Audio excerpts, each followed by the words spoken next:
محترم بزرگوں اور عزیز نوجوان ساتھیوں اور میری ماں اور بہنوں، السلام علیکم ورحمۃ اللہ وبرکاتہ۔ اللہ تعالیٰ کا لاکھ لاکھ شکر احسان ہے، اس نے مجھے اور آپ کو ایمان کی دولت سے نوازا، اور اسی نے مجھے اور آپ کو پیارے نبی، آخری نبی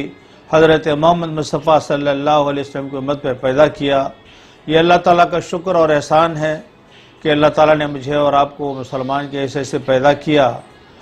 اور رمضان کے مہینے کے اندر ہم کو داخل کیا، اور ہمیں روزہ رکھنے کے اللہ تعالیٰ نے توفیق دی ہے۔ بس اب روزے ختم ہونے کے طرف گامزن ہے، جا رہے ہیں، تو ہمیں چاہیے کہ رمضان ہم سے جدا ہونے جا رہا ہے، تو ہمیں غم ہونا چاہیے، افسوس کا اظہار ہونا چاہیے۔ ایک نیکی کا مہینہ یوں آیا اور یوں ہم سے جدا ہو کر جا رہا ہے،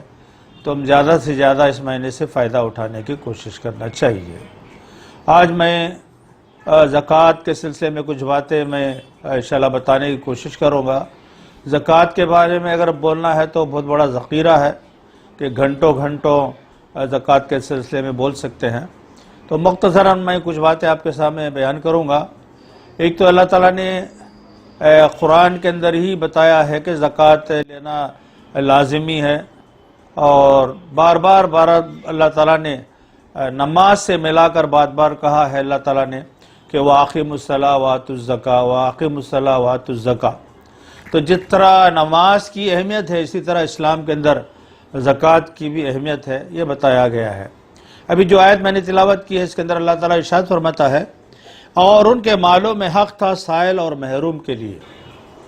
تو یہ آیات سورہ زاریات کے ہیں، جس میں کہا گیا، پھر اللہ تعالیٰ نے سورہ معارج کے اندر بھی بتایا ہے، پھر اللہ تعالیٰ نے سورہ بنی اسرائیل کے اندر بھی بتایا ہے، پھر اللہ تعالیٰ نے سورہ روم کے اندر بھی بتایا ہے۔ اللہ تعالیٰ نے جو دولت مسلمانوں کو دیتے ہیں، اس دولت کے اندر ہاتھ پھیلانے والوں کا بھی حق کہا ہے، اور رشتہ داروں غریبوں کا بھی حق کہا گیا ہے۔ تو مطلب یہ ہے کہ یہ جو مال ہم کماتے ہیں، لاکھوں کروڑوں روپے، یہ پورے کے پورے ہمارا نہیں ہوتا، بلکہ اس کے اندر دوسرے جو غریب ہوتے ہیں، محتاج ہوتے ہیں، ہاتھ پھیلانے والے ہوتے ہیں، اور جو حاجت مند ہوتے ہیں، ان کا حق بھی اس کے اندر موجود ہے۔ یہ قرآن کے ذریعے سے اللہ تعالیٰ نے ڈکلیئر کیا ہے۔ تو ایک بات تفصیل سے اللہ تعالیٰ نے قرآن کے اندر بتایا، وہ یہ ہے کہ اللہ تعالیٰ کی نعمت ہے جو تم کو دیا جاتا ہے۔ جو لوگ مالدار ہیں، اللہ تعالیٰ نے ان کو متنبع کیا ہے، خبردار کیا ہے کہ اللہ تعالیٰ جب مال سے کسی کو نوازتا ہے تو وہ اس کی کمال نہیں ہے، اس کی کمال کی وجہ سے وہ مالدار نہیں بنتا ہے۔ اللہ تعالیٰ جب دیتا ہے تبھی جا کر وہ مالدار بنتا ہے۔ آج ہم سماج میں دیکھتے ہیں کتنے لوگ ہیں جو بہت ہی چالاک ہے، اتنا چالاک ہے کہ آپ حد نہیں ہوتی،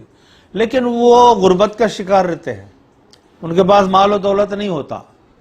لیکن کسی کو ہم بولتے ہیں کہ ہولا رہتا، ارے یہ ہولا ہے، لکھپتی کیسا ہو گیا، ارے بولتے ہیں ہم لوگ۔ تو اس سے آپ اندازہ لگائیے، بہت ہوشیار ہے، اس وجہ سے یہ پیسے کمایا ہے، ایسا نہیں ہے۔ اللہ تعالیٰ جس کو مال سے نوازتا ہے وہی مالدار بنتا ہے۔ اگر اللہ تعالیٰ مال نہیں دیتا تو مال اس کے پاس نہیں ہوتا۔ اسی لیے اللہ نے کہا ہے کہ یہ مال ہم نے دیا ہے، لہٰذا اس کا قانون بھی ہم ہی بناتے ہیں کہ تم جو مال ہماری نعمت ہے اس کو نیک کاموں کے اندر خرچ کرو، غریبوں، یتیموں اور بیواؤں کا بھی تم خیال کرو، اس کے اندر بھی تمہارا حصہ ہے۔ جب تمہارے مال تمہارے پاس آ جائے اور ایک سال گزر جائے تو کہا گیا ہے کہ تم حساب کتاب کرو اور اللہ کے راہ میں تم زکوٰۃ نکالو۔ زکوٰۃ کے سلسلے میں 2.5% کا جو حساب آپ لوگ بار بار سنتے بھی ہیں، اس وقت مجازج میں کے اندر بھی مولانا لوگ بتاتے ہیں 2.5% کے حساب سے زکوٰۃ نکالنی ہوگی۔ تو یہ لازمی اور ضروری چیز ہے کہ جو ان کو اللہ تعالیٰ نے مال سے نوازا ہے کہ وہ زکوٰۃ نکالے۔ ابھی جو 4 آیات میں نے سورہ کا ذکر کیا، اس کے اندر بھی اللہ تعالیٰ فرماتا ہے جن کے مالوں میں سائل اور محروم کا ایک مقررہ حق ہے۔ اللہ نے فرمایا کہ مقرر حق ہے کہ یہ تم کو یہ دے دینی ہے، تمہارے پاس رکھنے کی اجازت نہیں ہے۔ اور کہا ہے کہ جو روز جزا کو برحق مانتے ہیں، جو اپنے رب کے عذاب سے ڈرتے ہیں، ایسے ہی لوگ کہ اللہ کی دی ہوئی مال کو دوسروں کو دیتے ہیں۔ اللہ تعالیٰ سے ملنے کا جذبہ، پھر یہاں تک کہ پہلے خلیفہ حضرت ابوبکر صدیق رضی اللہ تعالیٰ نے فرمایا کہ جو لوگ نماز اور زکوٰۃ میں فرق کرتے ہیں میں ان سے اس طرح لڑوں گا جس طرح کافرین سے لڑا جاتا ہے۔ تو زکوٰۃ کے اندر فرق مسلمان کو نہیں کر سکتے، اس لیے کہ یہ بھی رکن اسلام ہے، یہ بھی اسلام کا ایک ستون ہے۔ نماز، روزہ، حج و زکوٰۃ تو بڑے خوشی سے کر لیتے ہیں آدمی، لیکن جب زکوٰۃ کا معاملہ آتا ہے، مال کا معاملہ آتا ہے، مال نکالنے کا جب معاملہ آتا ہے تو وہ کنجوسی اختیار کرتا ہے اور دینے کے سلسلے میں ہچکچاتا ہے اور پیچھے ہٹنے کی کوشش کرتا ہے۔ لیکن تاریخ گواہ ہے، ہم بھی اپنے آنکھوں سے دیکھے ہیں کہ جو لوگ گن گن کر زکوٰۃ نکالتے ہیں ان کے مال میں اضافہ ہوا ہے، لیکن ایسا کبھی نہیں ہوا کہ وہ کنگال ہو گیا ہو، زکوٰۃ نکالنے کی وجہ سے ڈوب گیا ہو، زکوٰۃ نکالنے کی وجہ سے وہ غریب ہو گیا ہو۔ آپ کسی کو بھی نہیں بتا سکتے، اس لیے کہ اللہ تعالیٰ جو لوگ زکوٰۃ نکالتے ہیں ان کے مال کو اور بڑھا دیتا ہے۔ تو یہ یقین خاص طور سے مسلمانوں کے اندر ہونا چاہیے، مال دینے والا بھی اللہ ہے اور مال کو ختم کرنے والا بھی اللہ تعالیٰ ہی ہے۔ ہم نے اپنے آنکھوں سے کتنے لوگوں کو دیکھا ہے، لکھ پتی کروڑ پتی ہے، کاروں میں گھومتے تھے، انہیں بلڈنگیں موجود تھے، بینک بیلنس بہت موجود تھا، لیکن کتنا بس لمحے کے اندر وہ ڈوب گئے، لمحے کے اندر امیر جا کر غریب ہو گئے۔ تو اس لیے میرے بھائیوں میں یہ کہتا ہوں آپ سے، اللہ تعالیٰ نے جب مال سے نوازا ہے تو اللہ کا شکر ادا کیجئے، اور اللہ تعالیٰ کی اس نعمت کے اندر سے آپ زکوٰۃ برابر برابر نکالتے جائیں تو انشاءاللہ آپ کے مال کے اندر کمی نہیں آئے گی۔ تو میں یہ بتا رہا تھا، اللہ تعالیٰ نے قرآن کے اندر 30 مقامات پر زکوٰۃ کا ذکر اللہ تعالیٰ نے کیا ہے، پھر اس کے ساتھ ساتھ اللہ تعالیٰ نے 27 مرتبہ 27 مرتبہ اللہ تعالیٰ نے نماز کے ساتھ زکوٰۃ کو ملا کر اللہ تعالیٰ نے بیان کیا ہے۔ وَأَقِیمُوا الصَّلَاةَ وَآتُوا الزَّکَاةَ، اس طرح کے الفاظ کو قرآن نے 27 مرتبہ 20 پر 7 مرتبہ نماز کے ساتھ جوڑ کر اللہ تعالیٰ نے بیان کیا ہے۔ نماز کو قائم کرو اور زکوٰۃ کو ادا کرو، نماز کو قائم کرو اور زکوٰۃ کو ادا کرو۔ تو اتنی بڑی اہمیت زکوٰۃ کی ہے، اسی لیے اللہ تعالیٰ نے اس کا ذکر کیا ہے۔ پھر اللہ تعالیٰ نے صدقات کا بھی ذکر قرآن کے اندر کیا ہے، اور اللہ تعالیٰ نے 12 مرتبہ اللہ تعالیٰ نے صدقات کا ذکر کیا ہے۔ یعنی یہ زکوٰۃ کے علاوہ بھی اللہ نے کہا کہ تم صدقات کیا کرو، خیر و خیرات کیا کرو، لوگوں کو دیا کرو۔ اس طرح صدقات کا ذکر بھی اللہ تعالیٰ نے 12 مرتبہ قرآن مجید کے اندر کیا ہے۔ تو مجھے اور آپ کو اس سلسلے میں غور و فکر کرنی چاہیے کہ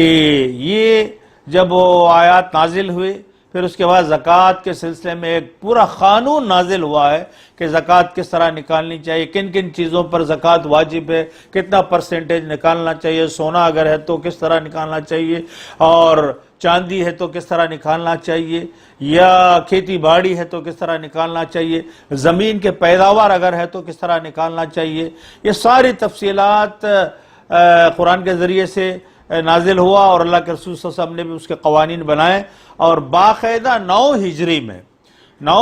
میں اس کے پورے اصول کو نافذ کیا گیا۔ پھر زکوٰۃ اصول کرنے والوں کو، شہروں کو، گاؤں کو بھیجا گیا کہ جاؤ تم حساب کتاب کرو اور زکوٰۃ تم ان لوگوں سے لو، اور وہ زکوٰۃ لا کر زکوٰۃ کے مد میں بیت المال کے اندر اس کو داخل کرو۔ اب زکوٰۃ انفرادی طور پر دینے کا معاملہ ختم ہو گیا 9 ہجری میں۔ اب تو زکوٰۃ حکومت اصول کرے گی، اور حکومت ہی اس زکوٰۃ کو جمع کرے گی، اور ایک لسٹ بنائے گی، غریب کتنے ہیں، لنگڑے کتنے ہیں، اور اسی طرح بہت بوڑھے کتنے ہیں، بیوائیں کتنے ہیں، یتیم بچے کتنے ہیں، وہ حساب کتاب کرے گی۔ حکومت کے پاس لسٹ ہوگا، اسی لسٹ کے حساب سے حکومت اسلامیہ یہ زکوٰۃ کے مال کو لوگوں کے اندر وہ تقسیم کرے گی۔ انسان انفرادی طور پر تقسیم نہیں کرے گا، میرے پاس زکوٰۃ نکلا ہے 1 لاکھ روپے، میں ہی جو ہے اس کو دوں گا، میں ہی تقسیم کروں گا، اس کی اجازت اس وقت ختم ہوگی ہے. آج بھی اسلامی حکومت آ جائیں تو میرے اختیارات جو میں دے رہا تھا وہ ختم ہو جائے گا، اور مجھے حساب کتاب کر کے اس مال کو اسلامی بیت المال کے زکوٰۃ کے مد کے اندر لے جا کر اس کو دے دینی ہوگی، اور حکومت کا کام ہوگا کہ وہ تقسیم کرے عوام کے اندر، غریبوں کے اندر.